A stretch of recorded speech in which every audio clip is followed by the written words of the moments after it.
Então, antes de mais nada, por favor, se apresente para a gente. Ah, sim, boa noite a todos, todos que estão nos assistindo, a toda a audiência.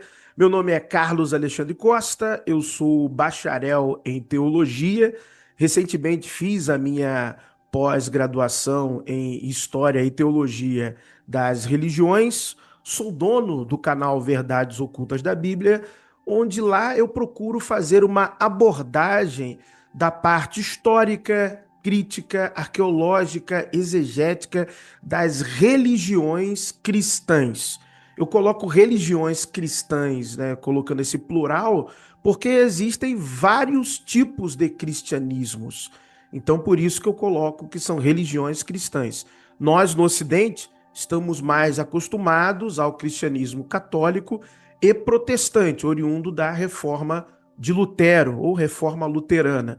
Mas nós sabemos que existem o cristianismo anglicano, ortodoxo, copta, Calvinista, etíope e por aí vai, exato. exatamente. Fora as Hoje, vertentes teológicas, hoje exatamente. registrado, a gente tem na academia 3.880 religiões denominadas cristãs. Exatamente, exatamente. E que são, temos que dizer, majoritárias, assim, mais ao ocidente do mundo, Sim, não sim. tanto ao oriente do mundo, que tem outras expressões e tradições religiosas que são até mais antigas do que o cristianismo, como os budismos, por exemplo, que também são mais de um tipo de Do budismo. Oriente.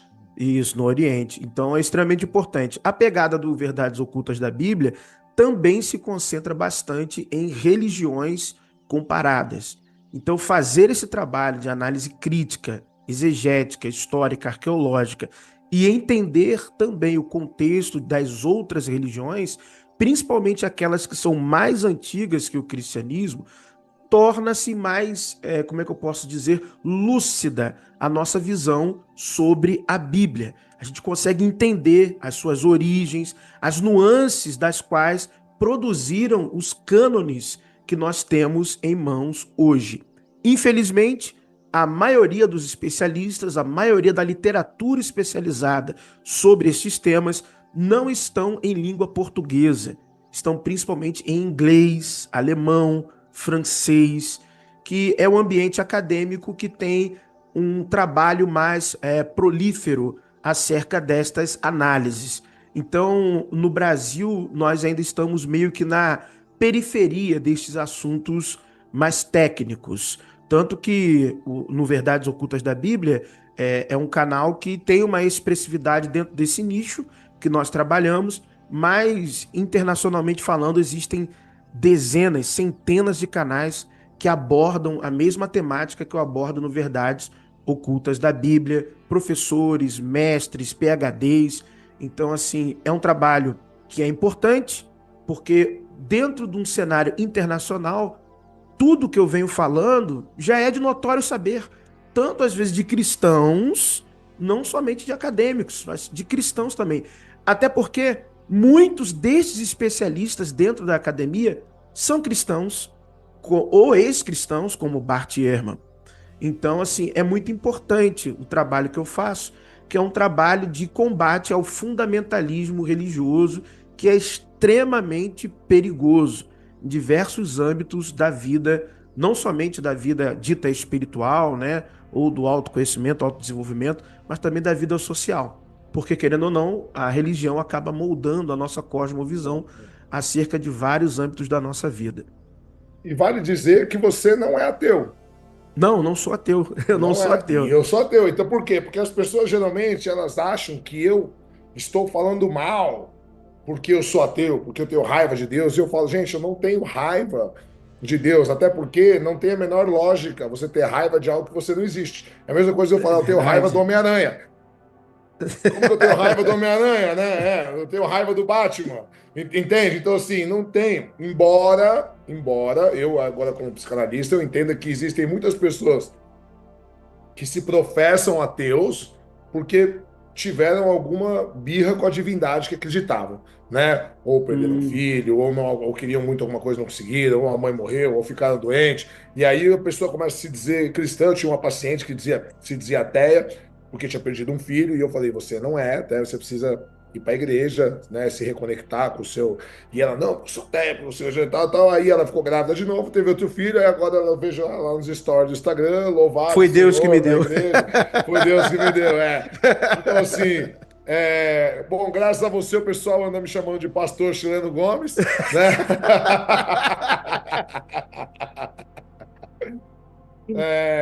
Bom, para te contextualizar um pouco, eu venho de uma família de testemunhas de Jeová, né? Eu já falei em outros Sim, episódios. sim. O meu pai, ele é ancião há 35 anos, é o equivalente a pastor da Testemunha de Jeová, para quem não sabe, tá?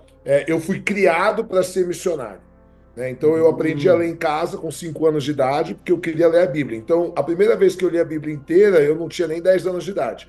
Quando eu completei a minha primeira leitura da Bíblia, depois eu fui ler mais 5, 6 vezes direto durante a vida. As últimas duas leituras que eu fiz da Bíblia, eu já não tinha mais crença nenhuma. E aí é impressionante como a hum. mente explode, que você fala assim, cara, eu já tinha lido 4 vezes antes, 5 vezes, como que eu nunca vi esse texto aqui? Porque quando você está preso num dogma, você, né, o teu cérebro, ele só enxerga, Só enxerga né, aquilo ali. o que você quer ver, É, né? é a lente, né? Você tá com uma lente É, e tá e lendo a aquilo que a lente lhe neurociência explica isso proporciona. hoje, né? Eu tenho uma empresa de segurança, a gente chama isso, numa situação crítica, de visão de túnel, né? Uhum. Você não enxerga o que está em volta. Então, mas, apesar, vou ter que dar os méritos para meu pai, apesar do meu pai ser alguém muito religioso, minha mãe já é falecida, vai fazer 7 anos, também era muito dogmática. Eu venho de uma família de acadêmicos. Então, meu pai tem 2 universidades, fala 5 idiomas. Hum. O meu tio é doutor em filosofia no Chile. A minha avó é reitora de uma universidade. Meus 2 irmãos são engenheiros lá no Chile, os mais velhos. Então, eu venho de uma família de acadêmicos. Então, na minha Sim. casa, o meu pai sempre incentivou o pensamento crítico. E a gente sempre teve esses debates assim profundos. Eu lembro que eu era pequeno, igual meu filho hoje fica assistindo eu conversar com a minha irmã, com meu pai, às vezes. Meu filho de 12 anos, ele fica assim, né? Eu lembro de eu assistindo esses debates. Deus existe? Se Deus existe, por que permite o mal? Da onde viemos? Para onde Sim. vamos? Existe vida após a morte, tal? Então, eu tenho uma bagagem cristã muito forte. Quando eu saí da igreja, eu demorei ainda alguns anos para me libertar desse sentimento de culpa, de pecado, né, que eu estou fazendo coisa errada e tal. E na minha faculdade de filosofia, eu tinha um grande amigo meu, o professor Alexandre Leal, um beijo para ele, eu sempre falo dele. Inclusive, vou te mandar um livro meu de presente, tá? O Pô, Deus da Filosofia. E já pedi O Inferno Não Existe, inclusive, a v- sobra, depois você vou mostra. mandar também, vou mandar. É, Aqui, ó, eu tenho essa obra, um best-seller, com o prefácio do professor Clóvis Bacana. Barros Filho, Excelente. O Deus da Filosofia. Filosofia. Eu falo como os principais filósofos defenderam a ideia de Deus de forma lógica durante a história da Hum, humanidade. Porque eu digo que essa linha ateísta da filosofia, ela tem mais ou menos 150 anos, ela começa com Ludwig sim, Feuerbach, né? sim. Então, até então, a filosofia, ela foi a ciência que mais tentou provar Deus, porque a teologia, ela já parte, né, do pressuposto que Deus existe. É Isso. recente, né, que a teologia começou a questionar com o advento da arqueologia e da ciência. E eu tenho esse outro livro que eu também vou te mandar, que esse é meu xodó, que eu escrevi com os meus filhos, que é Mitologia Grega pelo Olhar das Das Crianças. crianças. Eu Excelente. escrevi com meu filho de 11 anos na época, agora tem 12, e o de 7 fez as ilustrações. Bacana. Excelente. Então, vou mandar os dois presentes para você, depois você me passa o seu endereço que eu mando com o maior prazer. Pô, gratidão. Então, o que acontece? Chegou uma hora que eu comecei a me questionar. Algumas perguntas não batiam, né? E eu não sei se você percebeu, é que aqui a câmera não está pegando, mas em cima do quadro de Freud aqui atrás tem um quadro de Nietzsche. Mas eu tenho Nietzsche tatuado no braço aqui e tenho Freud tatuado no outro. Freud vem de uma família judia e Sim. Nietzsche vem de uma família de pastores luteranos, Luteranos. né? Isso. Então, assim, e aí eu comecei a estudar filosofia e eu comecei a ver que grandes filósofos, que também vieram de famílias religiosas, tinham as mesmas dúvidas que eu, né? E obtiveram as mesmas respostas que eu, nenhuma. né? Então, uma das coisas que eu começo lá no meu livro é uma provocação. Deus é filosofia. Deus existe, mas já no primeiro, na introdução, já falo: se você acha que eu vou responder essa pergunta, tire o cavalinho da chuva, né? Que eu digo que Deus é improvável. Improvável no sentido de não poder ser provado. E aí tem um filósofo do século XVIII chamado Immanuel Kant, que era cristão, né, Sim, protestante, mas Kant, ele diz assim, tentar provar se Deus existe ou não é só para satisfazer o ego do ser humano de querer ter resposta para tudo, porque Deus só pode ser crido pela fé, exato. certo? E ele tira a moralidade de Deus e traz para o ser humano. Então, Kant é o primeiro, por isso que o direito, hoje, quando você vai estudar direito, você estuda muito filosofia kantiana, porque ele é um racionalista, e ele é um racionalista intencionalista. O que a intenção do ato diz. Então, às vezes, o ato é o mesmo. Por exemplo, você vai cuidar da sua tia doente que está com câncer. É bom ou ruim? Aí Kant fala, depende. Você fala, como depende?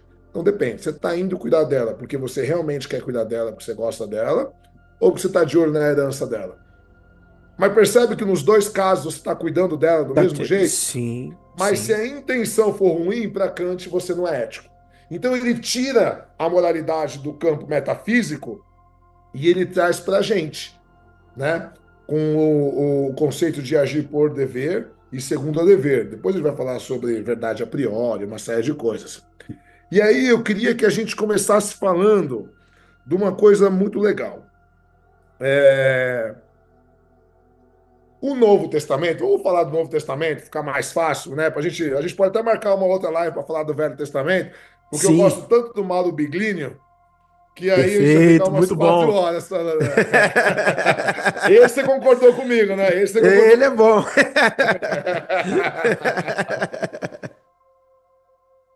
E Mauro Biglini, além dele ser bom, ele tem umas teorias da conspiração, assim, dos Anunnaki, uns negócios muito loucos, Sim, né? sim, De sim, sim. intervenção genética 100 mil anos atrás e não sei o quê, né? E aí ele faz umas comparações com os biólogos, enfim.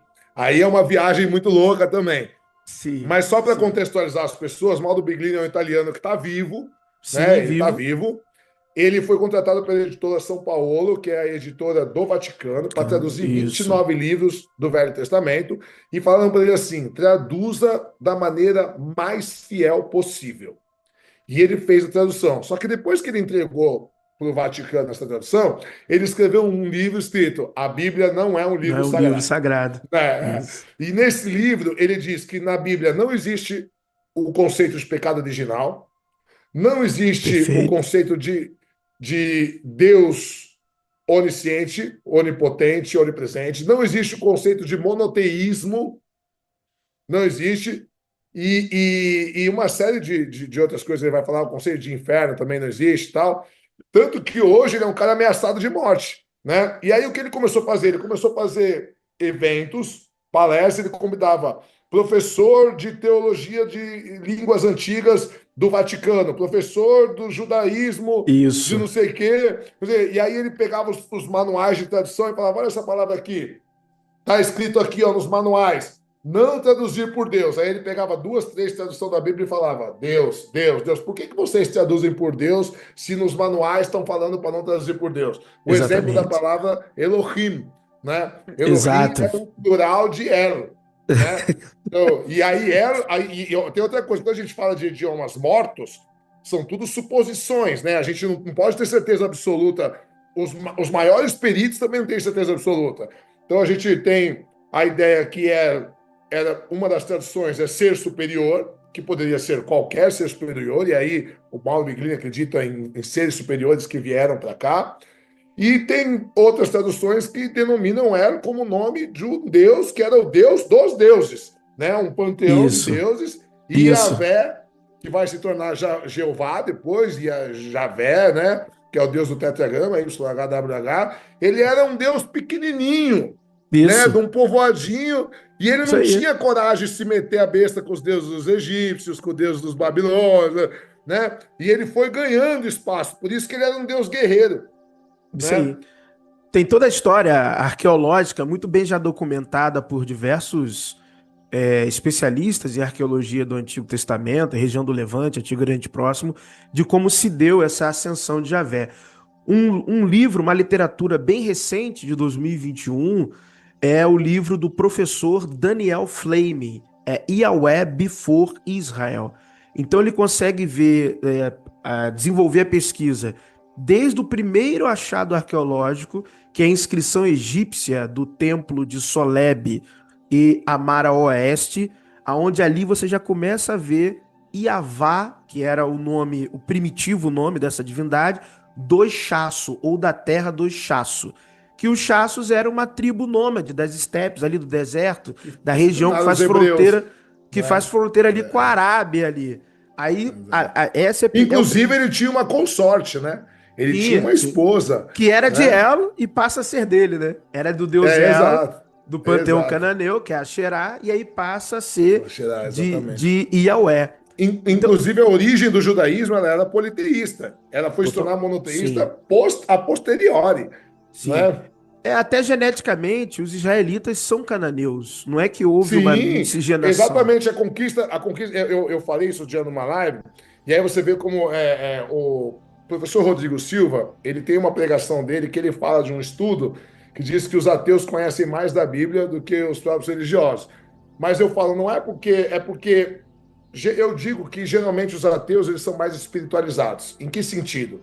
Eles procuraram respostas, eles foram atrás, eles estudaram, eles buscaram outras religiões, e como eles não acharam respostas, eles acabaram negando a existência de um Deus por não achar respostas. Mas ele estudou, ele não ficou aqui, porque a gente não tem, tirando os piranhãs, eu falei piranis nossa, um outro cara fez um react, me comeu a alma viva, é piranha, não sei o quê, uma tribo lá da Amazônia, que é o único registro na história de uma tribo, e não é totalmente ateia, ela tem uma metafísica, mas que não acredita em um Deus criador, é o único registro da história da humanidade, não tem outro registro de nenhum povo. Inclusive Heródoto, que foi um dos primeiros pais dos historiadores, né? Ele diz que o que ele achou em comum entre todas as sociedades foi um altar, né? Então eu costumo dizer que Deus é o Deus da lacuna. Quanto mais a ciência cresce, menor Deus vai ficando, né? Então tudo que você não tem explicação é Deus. Aí a ciência descobre a explicação, aí Deus diminui de tamanho.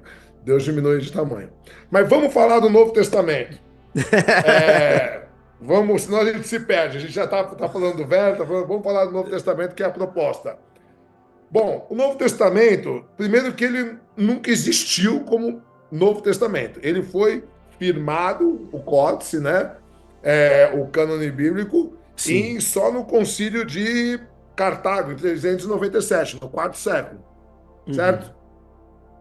Me fale um pouco o que ficou de fora, porque a gente sabe que as congregações cristãs, elas tinham outros livros sagrados que elas consideravam. Inclusive, existem igrejas até hoje que guardam, né? Então tem o Evangelho de Tomé, de Pedro, de Maria, Atos de Paulo, enfim, Evangelho de Filipe, de Judas, tem uma série de coisas. Me fala um pouco como foi essa construção do cânone do Novo Testamento.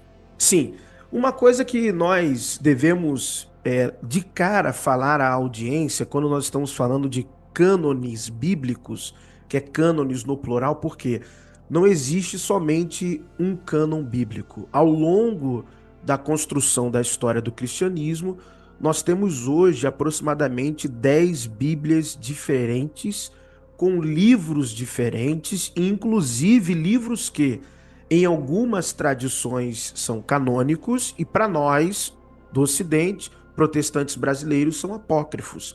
Mas também existem livros do Novo Testamento, como, por exemplo, a segunda epístola de Pedro, a primeira, segunda e terceira epístola joanina, que em alguns cânones estes são apócrifos, porque aquele ramo ali da cristandade entendeu que este livro não é uma autoria original apostólica. Então, quando nós estamos falando de cânone bíblico especificamente do Novo Testamento, nós estamos falando de uma história de escolha de literaturas. Nós temos o Concílio de Trento, o Concílio de Nicéia, nós temos, por exemplo, a lista muratoriana. O problema é que quando nós ouvimos alguns historiadores que têm um viés mais apologético, mais fundamentalista, eles vão defender que o cânone é o produto da preservação do Espírito Santo. E não é isso que nós vemos na história. Principalmente quando nós pegamos os códices vaticanos, códices sinaíticos ou sinaíticos, o washingtoniano. Quando nós olhamos para o produto dos livros que ali estão, que era até então aquilo que circulava, aquilo que achava-se ser importante, nós encontramos livros como Pastor de Hermas, Evangelho de Filipe, nós encontramos algumas edições em alguns O textos Evangelho de bíblicos. Judas. Sim, Evangelho de sim. Judas. Encontramos edições como no Evangelho de Marcos, o final longo ou o final curto, dependendo da cópia que nós tivermos em Os mãos. 12 últimos versículos, né? Não existe nenhum manuscrito original que contenha esses 12. Assim, Isso original a aí. gente não tem nenhum, né? Nenhum. Nos manuscritos, vamos dizer assim, mais antigos. Nos Mais manuscritos mais antigos. O antigos. primeiro manuscrito que a gente tem do Novo Testamento é o papiro P52, né? Que é do tamanho de um cartão de crédito, que tem É uma algumas coisa palavras só, minúsculo. que é Exatamente. do ano 120 da Era Comum, né? Perfeito. Século Então, II, exatamente. então o que acontece? Já está no século, a gente já está falando aí de, teoricamente, se Jesus morreu em 33, praticamente 90 anos, 87 anos depois, né, da morte de Jesus, considerando, né, que Jesus realmente existiu, morreu e Isso, tal. Por que eu digo exatamente. isso? Porque existe, eu falo que aceita-se na academia a ideia de que existiu um Jesus histórico. Até porque Jesus era um nome muito comum na época, Muito né? comum. Era Extremamente como comum. Isso. extremamente comum. E não existe nenhuma prova material da existência de Jesus. Até porque em 70 era comum, Jerusalém também foi queimada pelos romanos. Exatamente. Então, se tivesse alguma prova material, e depois, Jesus, ele não foi um grande líder na época dele. Ele era um líder tribal, né? Ele não Isso. foi um cara que incomodou Roma, que Isso. César ficou preocupado. Então, E assim, isso dentro de uma hipótese. A gente tem que pontuar isso. exato. Dentro Dentro de uma de uma, hipótese, de uma né? Que hipótese. ele exista. Porque existem sérios estudiosos. Inclusive, eu vi um vídeo seu hoje de um teólogo que acabou de lançar um livro, Jesus nunca existiu, né? Muito bom, adorei esse. E ele fala que Jesus foi um personagem construído pela igreja, inclusive não só Jesus, os apóstolos, o apóstolo Paulo, porque não temos Sim. provas nenhuma de nenhum deles. O que as pessoas esquecem, que eu falo assim, olha, não teve nenhum escritor do Evangelho contemporâneo, ou nenhum escritor do Novo Testamento contemporâneo de Jesus. E o pessoal fala assim, olha, o livro mais antigo, teoricamente, né, estimado pelos códices, é o de 1 Tessalonicenses, no ano 50, 51, teoricamente. O que hoje em dia é questionável já. É Já, sim, questionável. sim, por isso que eu falo teoricamente. Mas se É, você parar para pensar, se você parar para pensar que a idade média do palestino no primeiro século era 30 anos, no máximo esse. 40. Isso, Então, perfeito. se Jesus morreu aos 33 e o discípulo mais novo era João, que devia ter por volta de 20 e poucos anos, teoricamente, os outros poderiam ser da idade de Jesus ou mais velhos, inclusive. Então, o ano 50, a gente já está falando um cara que teria aí 60 anos, sendo que a idade média era 30, Isso. 50, 60 anos. Então, assim, o cara teria que ter tido uma vida muito extra, fora do normal da época, para poder, e assim, teria que estar ainda são para escrever. Imagina o livro de Apocalipse, né? Que nem o Paulo Coelho falou. Imagina, João escreveu Apocalipse, ele conviveu com Jesus. Eu falei, gente, cara, nossa, da onde que esse cara. Você vê que o cara não estudou, não estudou, o É, cara vive do dogma da exatamente. igreja. Exatamente. É como eu estava falando, essa construção, essa percepção, porque a história de Jesus, ela é a história do próprio cânon no que diz o conteúdo em si. Porque o que Tá. conhecemos de Jesus é o que está no cânone bíblico, é o que está nos Só, evangelhos. ponto. Só. É da onde vem. E Até os próprios evangelhos, eles divergem entre si, né? divergem Um diz diversas. que nasceu em Belém, outro diz que Isso. nasceu em Nazaré. Um diz que a cronologia dele é Isso. uma, o outro, o Lucas diz outra coisa, Mateus então, assim, os próprios evangelhos que ficaram no cânone bíblico, eles ainda divergem entre si. Tem divergências. Os apologetas vão tentar explicar essas divergências como sendo perspectivas diferentes. Só que as perspectivas esbarram em fatores geográficos, esbarram em fatores de genealogia. Então, não é perspectiva. São É. dados que até então. Como que você faz uma perspectiva da genealogia? Não Não, tem como, né? a não ser que você tenha dúvida do teu pai, né? Meu pai pode ser o José ou o Carlos, né? Pode, eu não sei, Exatamente. né? Exatamente. Depende. Esses escritos, então, a melhor explicação, quando a gente vai estudar crítica da forma, crítica da fonte, manuscritologia, é que eram escritos autônomos, sem autógrafos, não haviam autores destes primeiros escritos, e que a partir do século II eles vão sendo reunidos e editados. E estas edições é que vão resultar nos evangelhos, que ali teriam um nome. Então, aquilo que a gente aprendeu no passado, por exemplo, que Marcos foi o primeiro evangelho a ser escrito, hoje, isso é muito questionável. Na literatura vigente, você vai encontrar essa informação. Só que dentro do campo da pesquisa, dos artigos científicos que estão sendo produzidos atualmente, você encontra muito questionamento, até porque o número de exegetas e pesquisadores na academia hoje é maior do que algumas décadas atrás. Então é por isso Até que a pesquisa. porque, desculpa te interromper, Sim, professor. sim. Quando eu falei num vídeo que os países mais seculares, né, os países que têm menos religiosidade, têm o maior IDH do mundo, né? O pessoal caiu matando, mas os prêmios Nobéis são tudo. Eu falei, gente, peraí, mas 99,9% do mundo é religioso, é 0,1% ateu. E a Verdade. gente tem 10% dos prêmios Nobel são de ateus e 60% de cristãos, o resto dividido entre os outros, 30% dividido entre os outros. Então, tipo assim, pô, os ateus estão dando de lavada, né? Estão ganhando percentualmente, Percentualmente, né? proporcionalmente. Proporcionalmente estão ganhando de lavada. Agora, eu não estou querendo dizer que os ateus são mais inteligentes que os outros. É porque durante toda a história da humanidade existiu uma pressão social, né? Então, tem um sociólogo do século XIX chamado Emile Durkheim, que ele diz que todo discurso é um discurso de aceitação social. E Uhum. aí tem uma psicóloga inglesa do ano 70 chamada Elizabeth Neumann, e ela cria um conceito chamado espiral do silêncio. E o que ela fala? Ela fala, quando a maioria professa um discurso, a minoria tende a se calar.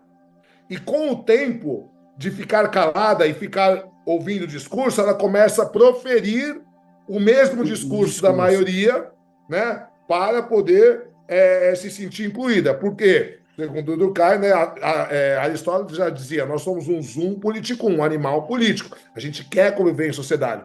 Então, durante a história, né, dos últimos 2.000 anos, ou nos últimos, vamos botar 1.500 anos, desde o surgimento da igreja oficialmente, né, que ela vai surgir no quarto século, assim, oficialmente, com o cânon Como instituição, como século IV. instituição. Isso, Mas, isso. assim, nos últimos 1.600 anos, se você professasse alguma ideia fora do cristianismo, principalmente, você era Ah, morto, tá né? lascado. Você estava ferrado. Basta dizer que René Descartes, que era cristão, em 1628 ele estava escrevendo uma obra sobre o heliocentrismo. E aí, quando condenaram Galileu Galilei, o que ele fez? Ele abandonou a obra. Entende? Então, também, assim, muita gente se proferia cristão para não morrer, né? Para poder trabalhar. Não, porra. Então, Ao longo da hoje, história, a comunidade judaica sabe bem o que é isso. Tem que se exato, os professar judeus também, cristã. Então, o que acontece? Hoje, a gente tem muitos acadêmicos que estão se permitindo estudar, né? Questionar, Sim, ir sim. atrás, arqueologicamente falando, historicamente falando. Por quê? Porque hoje a igreja já não tem mais essa repressão tão grande. Embora nos países do terceiro mundo a repressão ela é mais social, mas academicamente falando, hoje em dia a gente tem mais liberdade de estudo. Sim, sim. Até porque, eu falo no Brasil, né? As melhores editoras que publicam conteúdo acadêmico, livros que traduzem, são as editoras católicas. Não são as evangélicas protestantes, são as católicas. Nesse quesito, grandes acadêmicos também que nós temos hoje no cenário também vieram de meio católico. Quando a gente fala de produção do Novo Testamento cânone, a gente também tem que lembrar uma coisa. Só se nós falarmos do universo de textos que são dos evangelhos, fragmentos, papiros, são mais de 5.000 manuscritos classificados. Estamos falando só ali do que diz compêndio, que chamamos de evangelhos. E com suas variantes textuais, com suas diferenças, com suas omissões, supressões, inclusões. E o que nós temos em mão hoje, eu não estou com uma Bíblia aqui, mas é o que nós chamamos de texto receptus, texto recebido, que seria a leitura e ali tirando, né, as melhores cópias, observando os melhores textos para entregar um texto único à cristandade. Mas são muitas variantes. Alguns vão dizer que estas variantes não comprometem a doutrina. Em tese, pode-se até concordar que num escopo macro não compromete a doutrina. Mas, do ponto de vista da observação de algumas particularidades teológicas, pode causar divergências sim. Tanto que o fruto dessas divergências é a quantidade de denominações diferentes que nós temos no próprio cristianismo. São Você fruto sabe que dessas no divergências. debate com o Paulo Cogos, eu dei um exemplo, né? Eu falei assim, a maioria das denominações cristãs seguem a linha católica de que acreditam que a gente morre e a alma vai para o céu, Sim, certo? O pós-vida seria no céu. Porém, algumas denominações, como é o caso da Testemunha de Jeová e algumas poucas outras, eles acreditam que a gente vai viver a vida eterna aqui na terra e não no céu, certo? perfeito. Aí eu dei o exemplo da passagem bíblica quando Jesus tá sendo morto, né? A gente fala crucificado, embora a palavra do grego, do original, seja stauros, e stauros significa poste, literalmente poste. Então, o indicativo ipsis literis da palavra, né? Seria que ele teria sido pregado num poste. A cruz vai surgir depois, né? Quando os romanos eles fazem uma cristianização de vários símbolos e tal, mas enfim, não vamos entrar nesse mérito agora. Mas vamos Senão a lá, gente Jesus está vai sendo longe. morto. Jesus está sendo morto. Jesus está sendo... Eu gostei quando o primeiro vídeo seu que eu vi que você falou assim, esse fez teologia, esse estudou o seminário, né? Porque dá para perceber quem estudou e quem não estudou, né? Porque o cara Verdade. se sente atacado. Quando o cara não estudou e ele acredita pela fé, ele se sente atacado. Eu estou falando de dados reais, traduções do Isso. grego, do hebreu e tal. Mas vamos lembrar da passagem. Ele está lá com dois malfeitores, diz o Evangelho, né? E aí um começa a tirar sarro dele, né? Fala assim: Sim.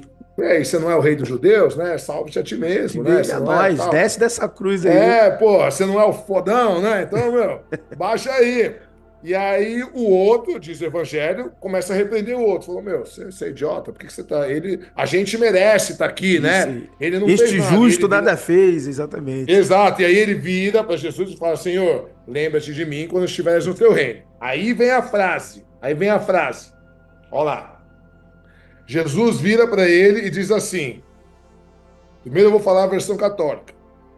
Deveras eu te digo, vírgula, hoje estarás comigo no Comigo no paraíso. paraíso. Certo? Então a vírgula está dizendo que daqui a pouco a gente vai morrer, porque estamos crucificados, daqui a pouco a alma sobe, vamos estar no paraíso, você vai estar comigo. Os tradutores, os escribas que acreditam na outra vertente, e eu não estou nem falando que eles estão sendo desonestos, nem nada, é questão de crença própria. Sim. Os que acreditam na outra vertente, eles vão colocar a vírgula depois do hoje. Então a mesma frase vai ficar assim: deveras eu te digo hoje, vírgula, estarás comigo no paraíso. Pô, mudou todo o Totalmente. sentido. Aí você Eu vou. fala assim: não, professor, mas é fácil. É só ir no grego antigo e ver como que estava lá. Então, no grego antigo não existe vírgula. Tu- E aí? Não, Como que faz? eu vou te dar um problema maior ainda. Em diversos manuscritos antigos do Evangelho de Lucas, esse hoje não consta. Pior ainda, Ainda tem pior um- ainda. E ainda tem um problema maior ainda. Alguns vão alegar que justamente esse acréscimo advém de uma versão do Evangelho de Lucas de Marcião, que era chamada de O Herege. Então você tem dois problemas aí que são piores do que um problema gramatical, que é o Exato. manuscrito mais antigo. Muitos manuscritos mais antigos não constam esse hoje, Hoje. não constam, e muitos pesquisadores, né, que pesquisam a questão mais da edição, a questão mais paleográfica, eles dizem, ó, muito provavelmente isso aí, Filológica, né? filológica, vem da versão do Evangelho de Marcião, que poderia ser uma versão do Evangelho segundo Lucas.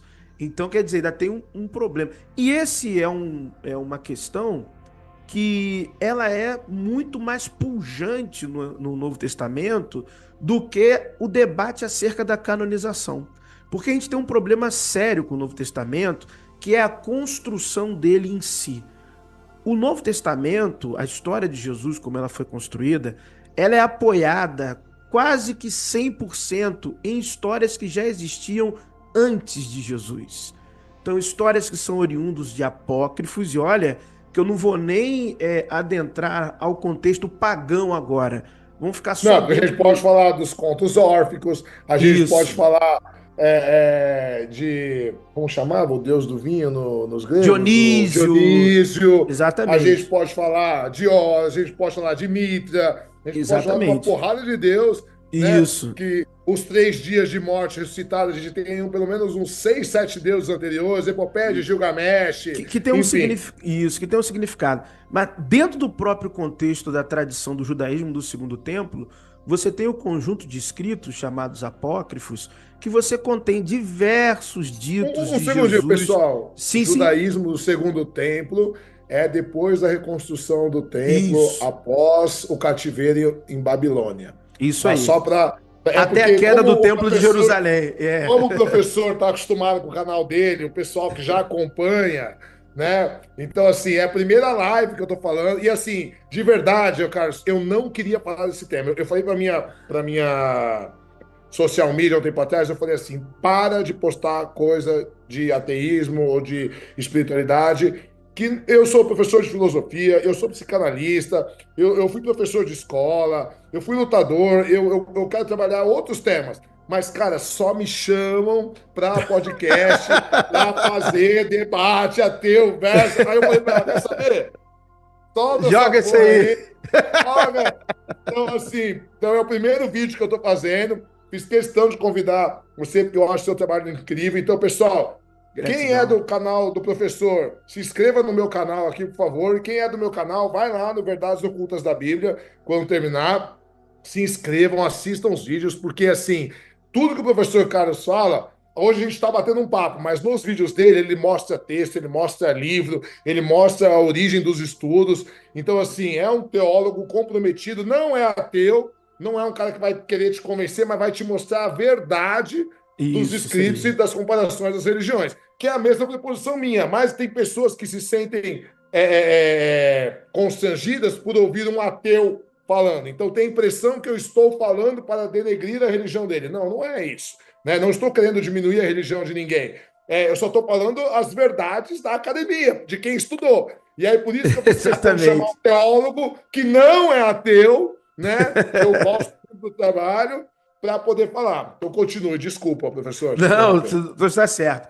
Então, diversos ditos de Jesus têm origem direta e indireta nestas tradições. Então, por exemplo, a principal tradição, e literalmente a principal tradição, vem do primeiro livro de Enoque. E uma informação que poucas pessoas sabem, tanto fora e dentro do meio confessional, é que o livro de Enoque, ele foi encontrado diversas porções dele em aramaico, entre os manuscritos do Mar Morto. Do Mar Morto, exato. Especificamente na caverna 4 de Cura. era onde estavam ali a maioria dos escritos do livro de Enoque. Você sabe por quê? E tem uma teoria, por que deixaram o livro de Enoque fora? Bom, assim, eu não consigo falar de uma teoria ou do porquê. Eu consigo compreender o porquê que ficou de fora.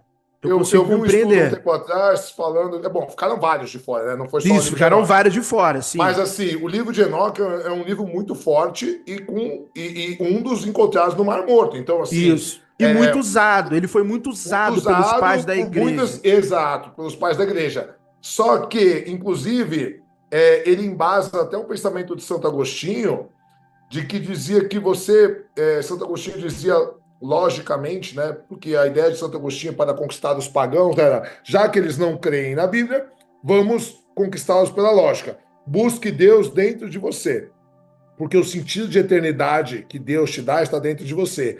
E uma das coisas que se diz no livro de Enoque é que você pode encontrar Deus olhando para dentro de você. E aí para a igreja não é interessante, porque se eu posso encontrar Deus olhando dentro de mim, para que eu vou para a igreja? Entende?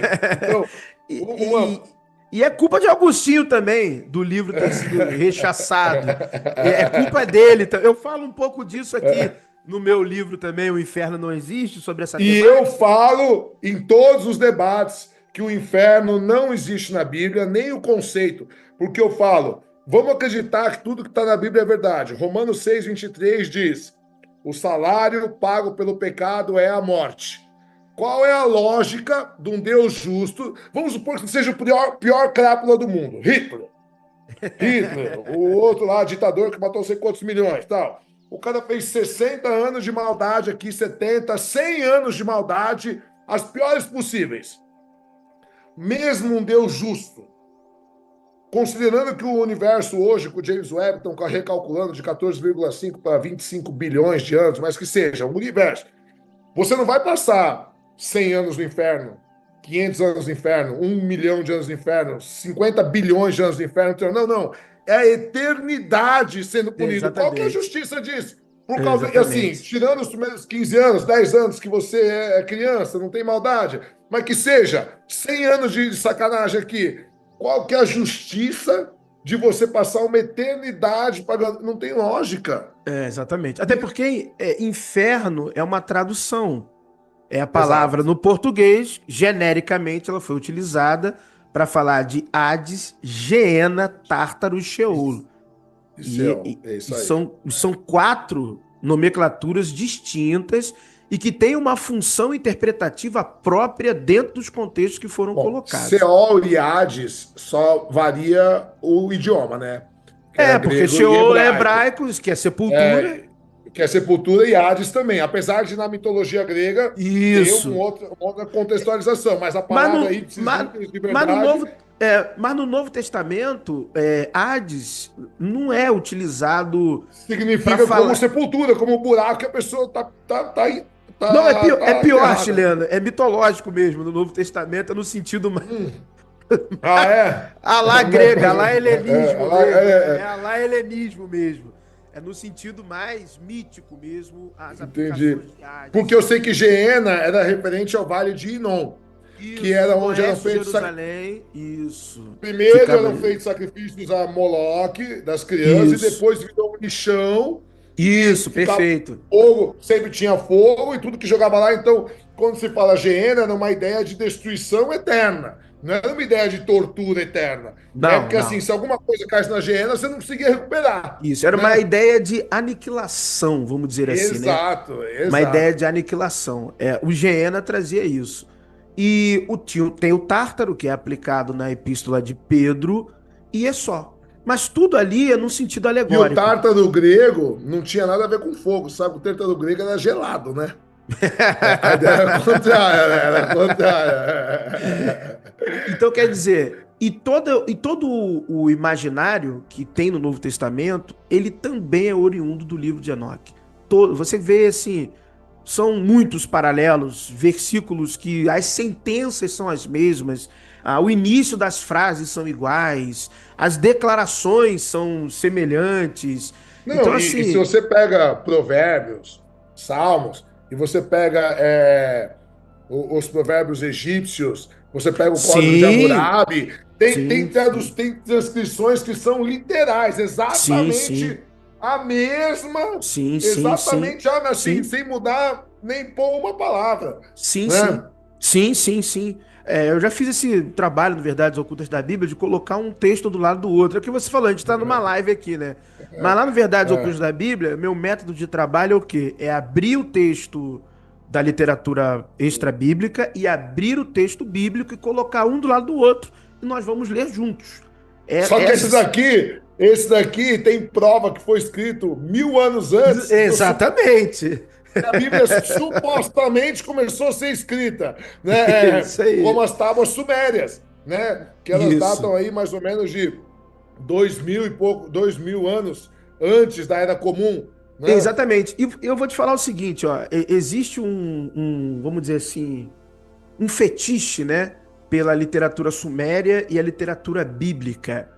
Mas isso porque os achados arqueológicos de Ugarit datam ali o início, né, a primeira leva de achados de 1928. E eu vou te falar uma coisa aqui. Tem muito mais do Antigo Testamento em Ugarit diretamente do que nos próprios textos sumérios. É mesmo. A origem pulsante dos mitos do Antigo Testamento advém dos textos ugaríticos. E todos eles estão traduzidos. Todos os textos ugaríticos estão traduzidos. Então, quando você se debruça sobre as tabuinhas cuneiformes de Ugarit, você vê as histórias do Antigo Testamento. Por exemplo, Josué cercando Jericó. Você tem no épico de Quirete, o rei Quirete cercando a cidade de Udum. Yahweh, Javé, manda Josué dar 6 voltas pela cidade, na sétima volta dá um brado. Troca a Você, trombeta. você vê isso em Ugarit. Em Ugarit é a mesma coisa. Josué resgata Raabe, a prostituta. O rei Querete Prostituta. resgata uma princesa. Então, são as mesmas histórias, só que com adaptações, ressignificações. Inclusive, Raabe, além de Raabe, a gente tem mais uma mulher que se passa por prostituta. Agora me fugiu o nome, nós estava na ponta da língua. O marido dela morreu, o sogro não queria ter um filho com ela, ela se fingiu de prostituta, ele deu o anel Tamar, de sinete. Tamar, Tamar. Tamar, Tamar. Gênesis E aí você 38, se eu vê, não me engano. e aí você vê como a prostituição era comum, né? Era Comum, uma coisa comum, comum e aceitável. Tanto que comum. um patriarca usou como prostituta, estava sem dinheiro, deu o anel de sinete dele, né? Raabe, que era prostituta, fez parte da linhagem de Jesus, Sim, sim. teoricamente, né? Ela entra na linhagem do Messias, né? E aí, isso é uma das coisas que eu falo, então, mas então a prostituição é permitida na Bíblia. Então, se você é cristã, então a Vanessa Urach está certa. Então ela pode voltar lá para a prostituição dela, que tá tudo ok. Aí o evangélico, o cristão fala: não pode, é proibido na Bíblia. Fala, mas aonde? Se é proibido na Bíblia, se na Bíblia tá dando ok aqui, Ela foi. né? As histórias acabam buscando, às vezes, justificativas e entrelaços que não fazem sentido, lógico. Aí a gente entra, eu fui aluno do professor Clóvis de Barros Filho, muitos anos, mas eu fiz pós-graduação com o Pondé e com o Karnal, né? Eu sei que você discorda de algumas coisas do Karnal, né?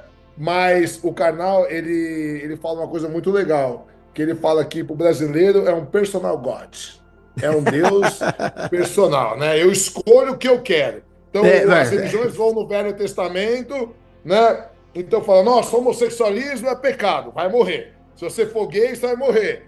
Aí você fala assim, mas e comer camarão também dava morte, né? Usar tecido com duas linhas diferentes dava morte. Trabalhar no sábado dava morte.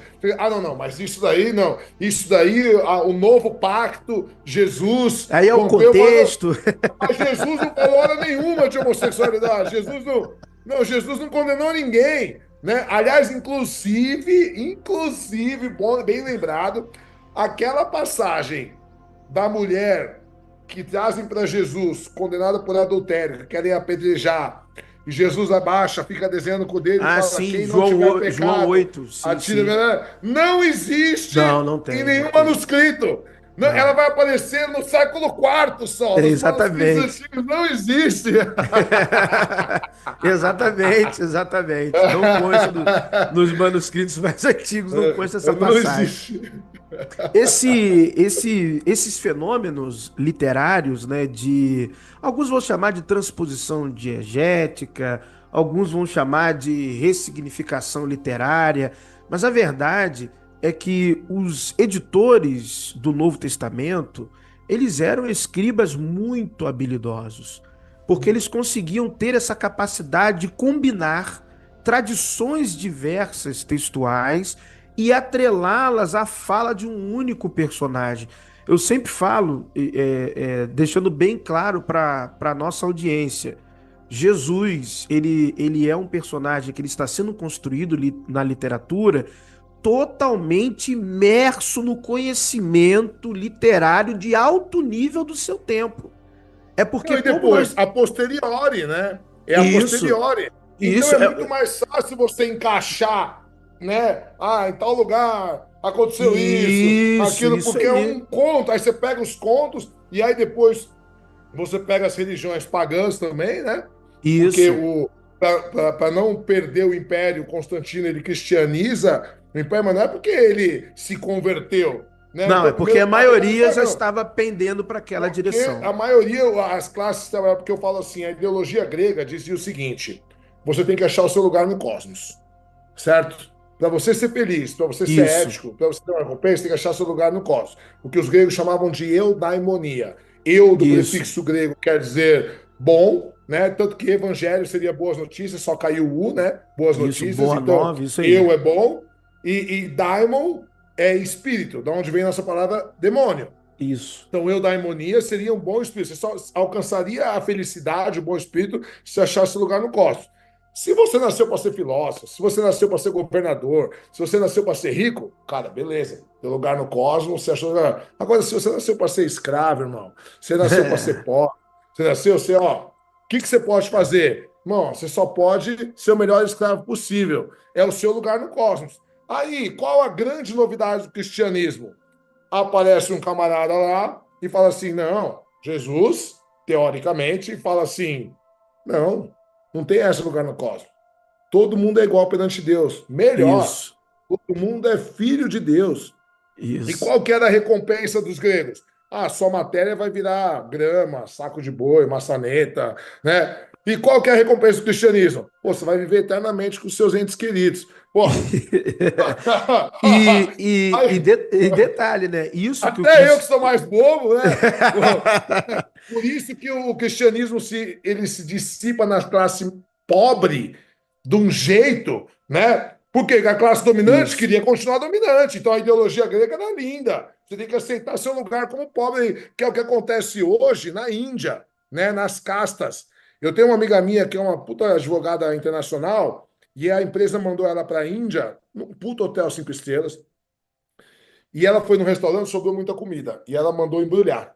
E aí ela falou, do outro lado da rua do restaurante, ela viu uma família pegando comida no lixo. E ela falou, Hum. pô, eu com um monte de comida aqui, a empresa está me pagando não sei quantos mil por dia para estar aqui. Ela foi atravessar a rua e foi dar para eles. Eles saíram correndo, não aceitaram. Por quê? Porque a religião deles, Nossa. nas castas, eles vieram com esse karma que eles Hum. têm que sofrer, porque nessa reencarnação, na outra reencarnação, já coisas ruins. É. Então, assim, é tão Aí incutido a na palavra é mente. opressor, é uma coisa É isso. opressora. É por isso que Marx vai dizer que a religião é o ópio do povo. Né? E eu não sou marxista, pelo amor de Darwin. Não sou. Nossa, é socialista. Eu não sou nem de esquerda nem de direita. Eu acho tudo um bando de ladrão. Tá? Então já vou falar. Tá? Pra também não me chamar de bolsonarista, nem de lulista, nem de nada. Tamo Estamos junto falando. nessa. A minha é tudo ladrão. E aí, eu queria que você falasse um pouco também, já que a gente já fugiu do Novo Testamento, foda-se já, vamos falar já, geral. Que eu falei num outro podcast também, o Paulo Cogos quase teve um infarto, que eu falei que não existe nenhuma prova, absolutamente nenhum indício sequer, de que os hebreus foram cativos 400 anos no Egito. A verdade, não existe prova nenhuma, nem de êxodo, né? Até porque se você colocar no Google, aquele período que eles demoraram 40 anos, demora no máximo 30 dias.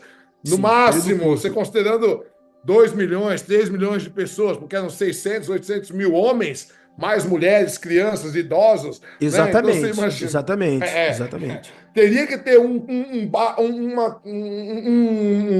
osso, uma cerâmica, Qualquer não tem cultura nada, material deveria nada. existir E nesse sentido, não tem depois, nada. os egípcios, um povo tão orgulhoso, que registrava todas as suas Exato. conquistas, não faria uma inscrição em 400 anos que eles dominavam um povo inteiro. Isso. E aí a Uma gente da... tem outras Sim, pode mitologias, falar. né? Sim, sim, Imitando, pode. imitando Moisés, né? Tem outras Sim, sim. mitologias. Uma das coisas que as pessoas têm que saber, principalmente os cristãos, é o seguinte: isso é um fato histórico.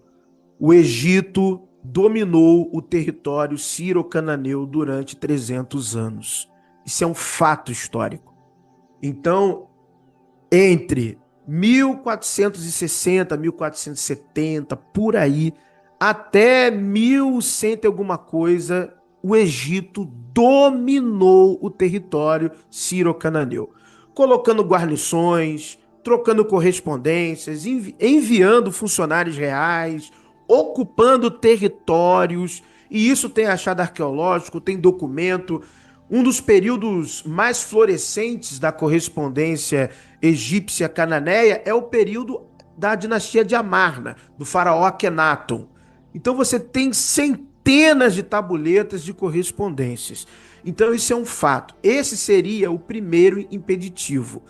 Entre o século XV e o século XII, de fato, o território israelita, sírio-cananeu, era de dominação do Império Egípcio. Era quintal do Egito, era terra do Egito. O declínio vai começar a acontecer dessa dominação com a invasão dos povos do mar. Pessoal que vem do mar Egeu, ilha de Creta, que vai começar a oferecer resistência, batalhas ao Império Egípcio. E aí esse poder, essa hegemonia, ela vai diminuindo. Então essa é a primeira coisa que tem que ficar claro para a audiência, para entender o seguinte: como que, agora entrando na parte bíblica, como está lá de acordo com Números, capítulos 1 e 2, nós temos ali uma perspectiva de soldados, numerados ali no texto, de aproximadamente 600 mil. 601 mil soldados, homens de 20 anos para baixo, que arrancavam a espada. Aí fora, mulheres, crianças e idosos. A perspectiva seria ali de aproximadamente entre 1,5 milhão, 2 milhões de pessoas.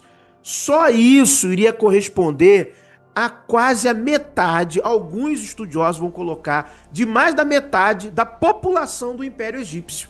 Do Então isso Egito, seria o né? êxodo.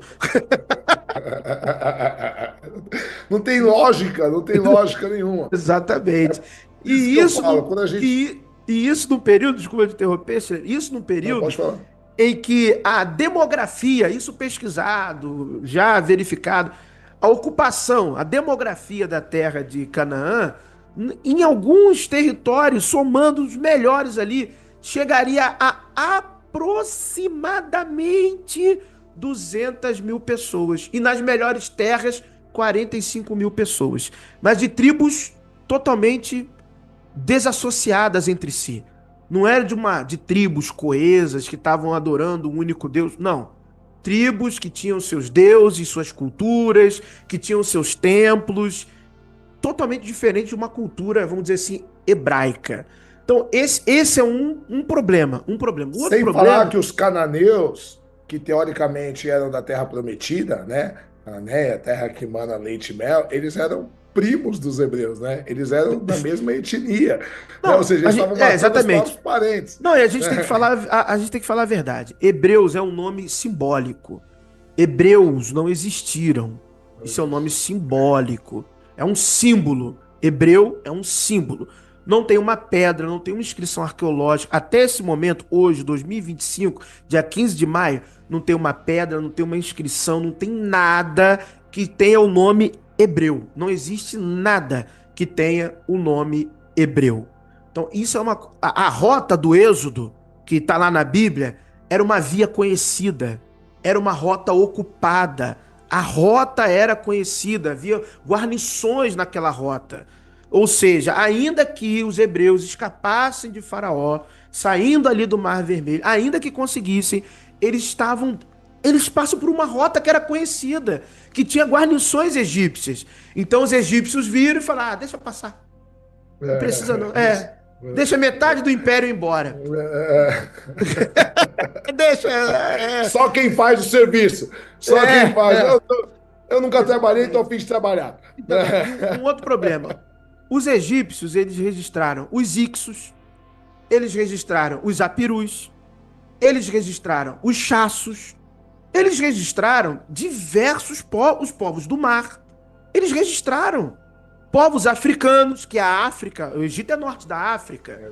Então tinha ali os povos africanos que eles também dominaram também. Eles registraram um monte de povos. Eles registraram povos que os venceram em algumas batalhas. E nós não vemos nenhuma inscrição, em nenhum lugar, hebreus. A gente tem tudo. Ixos, Apirus, Chassos e outros povos. Mas não tem hebreus. Hebreus a gente não encontra. Então isso já demonstra que é uma narrativa, né? É uma narrativa, é um mito fundacional, né? É uma história alegórica. Ela está tentando falar de outra Construção coisa. de uma nação, né? Eles tinham que dar um embasamento de onde veio essa nação. Isso, exatamente isso aí. Foram tribos que foram se juntando, que não tinham uma narrativa cultural e foi se criando essa narrativa oral com os séculos, né? E depois alguém transcreveu. Isso. E você vê em anais de alguns faraós egípcios, como por exemplo Dudimoses, tem os faraós, boa parte deles registraram alguns eventos. E você vê que tem um livro muito bom em inglês, eu vou falar o nome dele em português, que é Paralelos do Antigo Testamento. Então, mas ele é em inglês. Esse livro foi escrito por 2 PhDs especialistas em literatura do Antigo Oriente Próximo. E eles colocam ali diversos paralelos bíblicos do Antigo Testamento com a literatura extra-bíblica, ou a literatura do Antigo Oriente, queira chamar assim. E tem vários anais de alguns faraós que você vê que foram utilizados para construir a redação do Êxodo. Então o escriba, em determinado ponto da história, ele conhecia aquela tradição. Só que aquela tradição era do século XVI, e ele põe como tradição do Êxodo. Aí um outro viu uma tradição que era do século XII. Aí ele coloca ali também como se fosse a tradição do Êxodo, fundido em uma história só. Só que você encontra o paralelo em tempos distintos e às vezes janela de tempo muito grande. Tem, por exemplo, Anais de Tutmés III, que você vê que algumas histórias da época de Tutmés foram parar na literatura do Êxodo. Então, falando de uma maneira simples, é uma miscelânea textual, né? São fusões, aglomerações de camadas textuais de períodos distintos daquela história egípcia, porque o Egito era importante. Então, até dizer que você saiu liberto do Egito era importante, era algo grandioso. Não, olha. que você ganhou, né? Que o Isso. seu Deus matou os primogênitos egípcios. Até porque uma coisa que talvez a gente não entenda muito bem, porque nós estamos muito distantes do fato histórico, Faraó era Deus na terra. Então, você vê isso, por exemplo, nas cartas do período Amarna, os reis cananeus escrevendo para Akenaton, chamando ele de meu Deus, meu rei, meu sol, me inclino perante vós 7 vezes e 7 vezes, porque era a imagem simbólica e aceita de que Só para contextualizar, Sim. naquela época, os povos, eles eram todos teocráticos. O que é isso? A religião dominava a política. Ou seja, se eu perdi a guerra pro povo do professor Carlos, quer dizer que o Deus dele era mais forte que meu Deus. Exatamente. Certo? Então, assim, por que inclusive os judeus não aceitaram Jesus como Messias? Porque, como o judaísmo, os judeus, eles eram um povo teocrático, o judaísmo, ele era a mesma coisa, porque, como é o islamismo hoje em alguns países, né? É a mesma coisa que o governo, ou seja, é regido por Deus. um governo teocrático é regido por theo do grego, quer dizer Deus. Então, é um governo regido por Deus. Então, como os romanos dominavam os judeus, para eles era uma ofensa mortal. Queria dizer que os deuses romanos eram mais poderosos que Jeová, que era o Deus deles. Então eles esperavam um Messias guerreiro que fosse Isso. libertá-los do jugo romano, porque era inadmissível como que o Deus deles, que é o Deus onipresente, onipotente, o único Deus verdadeiro, que é a grande, né, o grande novidade do judaísmo é trazer esse monoteísmo no mundo, que até então nunca tinha existido o monoteísmo, né? E aí, como que esse Deus, que teoricamente é o único Deus que existe, todo-poderoso, ele está perdendo para os deuses romanos, né? Como assim? Então, É, isso era uma ofensa para as pessoas serem dominadas, terem que pagar tributo a outros povos, né? Quer dizer que o Deus deles era mais forte. esse período da história dos judeus, ela é muito conturbada porque uma própria parcela da elite judaica era muito conivente com Roma. A gente tem resquícios Porque disso até queria manter os seus privilégios, né? isso, até em Os falsos Macabeus. fariseus, saduceus, Isso. exato. Você vê até na literatura dos Macabeus que há uma certa admiração com o modelo de república romana. Na própria literatura deuterocanônica nós observamos isso. E quando a gente pega a literatura, por exemplo, de Joséfo, a gente vê que parte de uma elite judaica havia uma certa conivência com Roma. Mas a ideia era o quê? Tradicionalmente se aguardava um Messias ben Yosef, um Messias filho de José, sofredor, não José pai de Jesus, mas da tradição do José do Egito, então, ou seja, uma Sim. alegoria, e um Messias ben Davi, um Messias guerreiro. Tá. Então, Sim. essa era a perspectiva que se tinha. Claro que o que agradava mais era o Messias guerreiro, tanto que os Óbvio. próprios essênios, eles produzem um manuscrito chamado Manuscrito da Guerra, que era um manuscrito apocalíptico, profético da vitória sobre os romanos. Então, os Kitim, ou Kitim, que está lá, são os romanos. E muito até do que tem ali inspira alguns trechos do livro do Apocalipse, que é uma miscelânea de O literaturas Apocalipse, então. Não vamos apocalípticas. nem É. entrar, não vamos nem entrar no Apocalipse. Professor, já deu mais de 1 hora de live. Bom, eu acho que vale mais a pena a gente deixar outros assuntos para a gente falar em outras lives. Quero te trazer de novo aqui. Quero te agradecer muito. Gente, vai lá no canal do professor, Verdades Ocultas da Bíblia, se inscrevam. Se inscrevam aqui no canal também. Eu vou trazer muito material. Eu não vou trazer só material teológico, tá? Vou trazer sobre filosofia, vou trazer sobre psicanálise, psicologia, criação de filhos. Eu sou bem Bacana. eclético na minha área de atuação. Mas eu sou um amante do conhecimento, tal qual o professor, dá para perceber, né? A gente gosta muito de ler, de estudar. E para mim é muito importante a divulgação acadêmica, divulgar conhecimento de qualidade, né? Num mundo onde a gente existe muita informação e pouca formação, né? As Verdade. pessoas têm acesso a qualquer informação possível e elas ficam vendo TikTok, né? Cara, chega a ser doentio, mas você parar para pensar, você estava vendo aquela CPI da Virgínia ontem Aquilo lá, ali foi um espetáculo de horrores, aquilo ali uma não. menina com menos de 30 anos, perguntaram qual a sua fortuna. 750 milhões ela tem de patrimônio. E o que ela faz? Nada. Ela só é uma menina bonita.